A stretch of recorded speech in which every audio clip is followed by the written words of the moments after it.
Hey everybody, and happy Mental Health Monday. I hope that you all had a nice weekend. I actually was able to get out of the city for the first time in 5 months and see my mom. Now that we're allowed to have social circles here in Ontario, I was actually able to see my mom and give her a hug.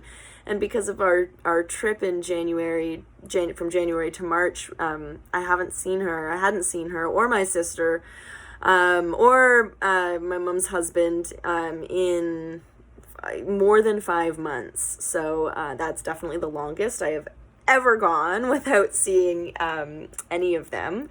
And it was really wonderful. So I hope that you all had wonderful weekends as well. So sort of on the tail end of the resource that I posted from Dr. Neff on Friday, and my newsletter, my love note from my newsletter yesterday, I just wanted to talk a little bit more about self-compassion and what it means to me, and how it has started to play a role in my healing, and how it kind of ties to all the other lessons and growth that I've experienced as a result of cancer. So for those who didn't see my love note or on Sunday or my post on Friday, self-compassion differs from self-care and self-love.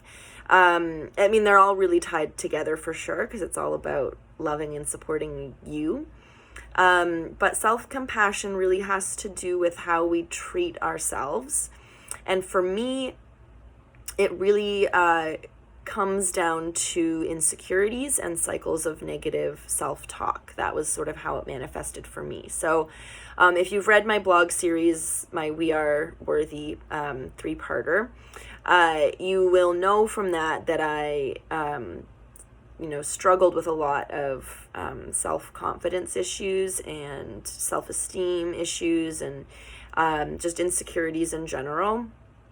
I won't get into, it's a lot of digging I've done to figure out where they came from and why they're manifested the way that they did, and what fed it, and how I could stop them and work on them. But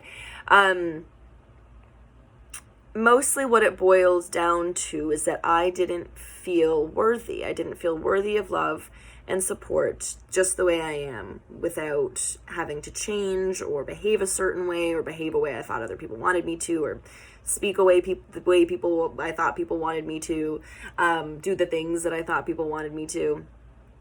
So, and that was just a huge realization for me, and it took me until last year to realize that I even felt this way about myself. So that's the first step in the self-compassion, the first step towards self-compassion is acknowledging that perhaps you don't believe yourself worthy in some way. It may not be of love and support. It may be in some other way that you don't feel yourself worthy, but acknowledging that you feel that way, and then starting to reverse that thinking by telling yourself that you have to start believing that you absolutely are worthy of the same levels of love and support and compassion that you are giving out to people all day long.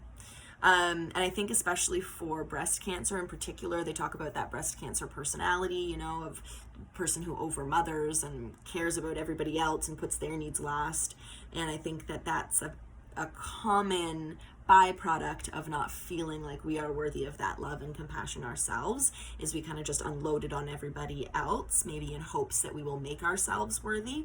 But what we have to understand and believe is that we are worthy just the way we are, without having to give anybody anything, or tell anybody anything, or behave in any kind of a way that is not how we would naturally behave, or speak, or do, or whatever, or dress even. So yeah, that's sort of the first step in the self-compassion, on the self-compassion train. And I think for, particularly for cancer patients, I know for myself, I really had a hard time with patient guilt at the beginning. And again, it ties into my own self-worth and my own sort of kindness and compassion towards myself. Because I didn't believe that I was worthy of love and support. I didn't which is crazy, right, to say out loud, but it's really what I realized, the way that I felt and didn't even realize. And so I felt guilty for the level of support that people were going to have to give me, or that I knew they were going to choose to give me during, my treatment and recovery. And it's hard for me to ask for help and support. And so I did a lot of negative self-talk around getting cancer and feeling really terrible for my family and Jesse and my friends and loved ones who were going to have to go through this with me simply because they loved me. And you've probably heard me say it before or write it before, but I was by myself when I received my diagnosis, so I came home, and of course Jesse was the first person that I told because we lived together, and I walked up the stairs and said that I have breast cancer, and I think the first thing I said after I have breast cancer is, I'm sorry that you love me, because I felt really terrible that he was going to have to go through this. And that is a wholly unproductive emotional place to approach your healing from, because all that does is cause you more trauma, more discomfort. You're already dealing with so many negative emotions like anger and fear and resentment and anxiety and worry and stress, and then all of the logistics of the appointments and the surgeries and the recovery and the treatments and all those choices and decisions you need to make. And so piling on this sense of guilt that is, I've heard unfortunately some horror stories from some cancer patients about their family, even their husbands and wives, being really unsupportive and piling on that guilt and making them feel like they should feel guilty for something that was wholly outside of their control. But for the most part, hopefully this is the case for you, your family wants to be there. They want to support you, and they don't blame you. And so piling onto yourself this unnecessary guilt is only going to derail your healing and make it harder, because you're really just causing yourself more trauma. So this is really where self-compassion, I think, steps in and becomes so important in the cancer journey.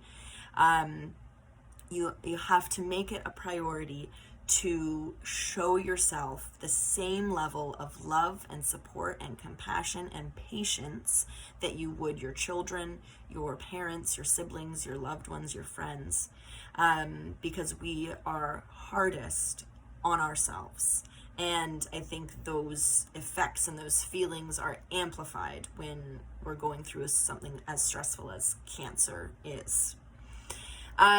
So I just want to really encourage you today to just take a first step towards a practice of self-compassion. So whether that's, saying an affirmation today of, I am worthy, I am worthy, I am worthy, I am worthy. Or this isn't my fault, this isn't my fault, this is not my fault. Or, I'm surrounded by love and support and I deserve it. I am surrounded by love and support and I deserve it. Because we all do. We all deserve love and support when we're going through difficulties, when we're going through good times. We're just always worthy and deserving of it. There are lots of meditations for improving your self-compassion, and if you so you can just do a little YouTube search if you want, but a really wonderful website that was brought to my attention recently is the one that I shared on Friday by Dr. Neff, Kristen Neff, and I'll put the link up above this video again as well, but she's a psychologist and really has specialized in self-compassion, and she does, of course, like online workshops and events and things like that, which you can pay to participate in. But her website is also just full of a lot of free resources. She has meditations on there, she has tips for practicing self-compassion, she has other tools for practicing self-compassion, she has really great explanations of like what self-compassion is and what that entails and why it's so important.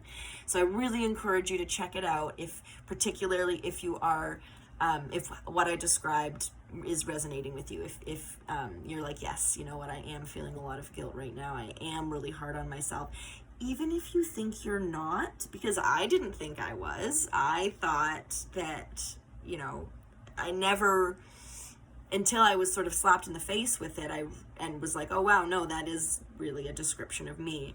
I really didn't think that I felt thought that poorly of myself, I guess, or that I was treating myself that poorly. So, and not only will this help with your healing, both physical, mental, emotional, spiritual, it's going to strengthen that connection between you and yourself, which is going to improve your intuition. It's going to improve your trust and faith in yourself. It's going to increase your strength. And all of these things are just things that serve us so, so well on a cancer journey, or really going through any really, you know, crazy challenge in our lives.